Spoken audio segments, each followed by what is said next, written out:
L'équipe de recherche de l'Université de Stanford a réalisé une avancée significative dans la modélisation génomique. Les scientifiques ont développé EVO, un modèle de langage génomique, entraîné sur l'ensemble massif de données des génomes bactériens. Le modèle fonctionne en identifiant des regroupements de gènes ayant des fonctions liées et en prédisant de nouvelles protéines en reliant des motifs au niveau de la nucléotide à un contexte génomique plus large. EVO a été initialement entraîné en lui demandant de prédire la base suivante dans une séquence, en récompensant les prédictions précises. Les chercheurs ont présenté EVO des fragments de séquences de protéines connues et ont évalué sa capacité à les compléter.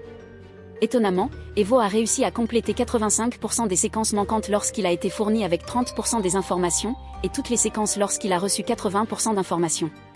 De plus, lorsqu'un seul gène a été supprimé, EVO a correctement identifié et restauré le gène manquant. Les tests d'EVO avec de nouvelles toxines ont donné des résultats prometteurs, avec la moitié des résultats ayant permis de sauver la toxicité et 2 ayant complètement restauré la croissance des bactéries. Ces nouveaux antitoxines présentaient une identité de séquence d'environ 25% et étaient assemblés à partir de 15 à 20 protéines individuelles. Les capacités d'EVO s'étendaient à la génération de l'ADN codant l'ARN avec des caractéristiques structurelles appropriées, même avec des séquences différentes. La création de 120 milliards de paires de bases d'ADN générées par l'IA à partir de 1,7 million de gènes souligne le potentiel de ce système innovant. Vous pouvez retrouver toute l'histoire via le lien dans la description. N'oubliez pas de vous abonner pour plus de mises à jour sur les avancées scientifiques révolutionnaires.